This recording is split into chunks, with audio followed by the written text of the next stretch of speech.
Alors bonjour à tous, c'est Moussix. Aujourd'hui on va faire un rapide récap sur l'utilisation du Galaxy S8 Plus après une semaine. Donc il sort demain le 28. Je vais vous remontrer un petit peu l'interface et les principales nouveautés que vous allez voir dès que vous allez allumer votre téléphone. Donc alors je vais vous montrer une dernière fois le verrouillage et le déverrouillage pour vous montrer que le déverrouillage avec un doigt derrière ne gêne absolument pas. Donc alors là je vais vous montrer, donc je verrouille le téléphone. Ensuite, là, je suis droitier, hein, et là, je vais le déverrouiller avec mon doigt avec la main gauche. Vous avez vu, c'est assez facile, c'est fluide et ça marche plutôt bien. Donc, on va faire un rapide récap sur les nouveautés, hein, avec Bixby, l'interface et le centre de notification. Donc, je vais vous montrer ça directement à l'intérieur du téléphone. Alors là, sur l'interface à gauche, on va avoir Bixby. Alors, c'est le nouvel assistant vocal introduit dans le Galaxy S8. Alors, malheureusement pour les Français, la mise à jour n'arrivera qu'en fin d'année, et donc pour le moment, ça ne sert strictement à rien. Donc ça, c'est la grosse déception de ce téléphone, hein, c'est que l'assistant vocal ne sert strictement à rien, d'autant plus qu'il n'est pas possible d'ajouter une autre langue, par exemple l'anglais.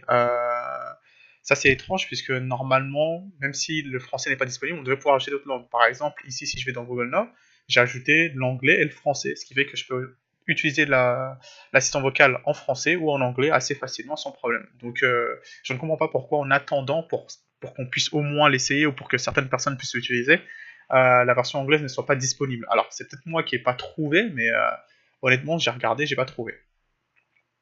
Donc on verra si dans une mise à jour, hein, ils vont pouvoir nous laisser au moins la possibilité de changer la langue.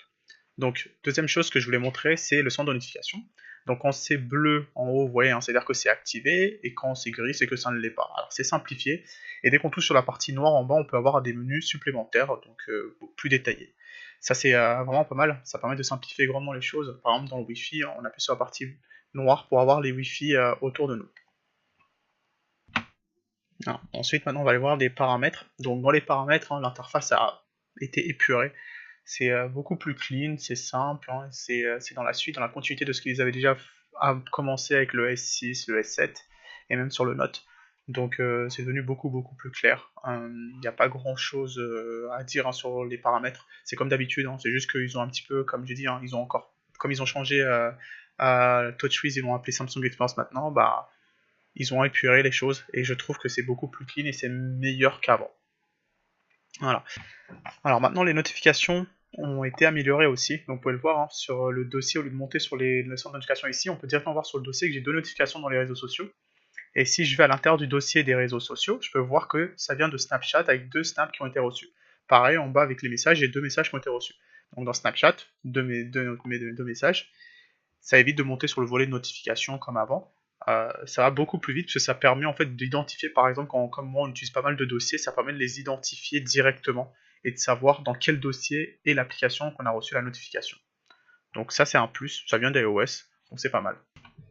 Alors sur le volet, alors quand on tire sur la droite, donc on a le volet avec les accès, avec les raccourcis, hein, donc pour faire des sélections, pour faire appeler les contacts, les favoris, pour avoir des informations rapides, donc là comme le sport.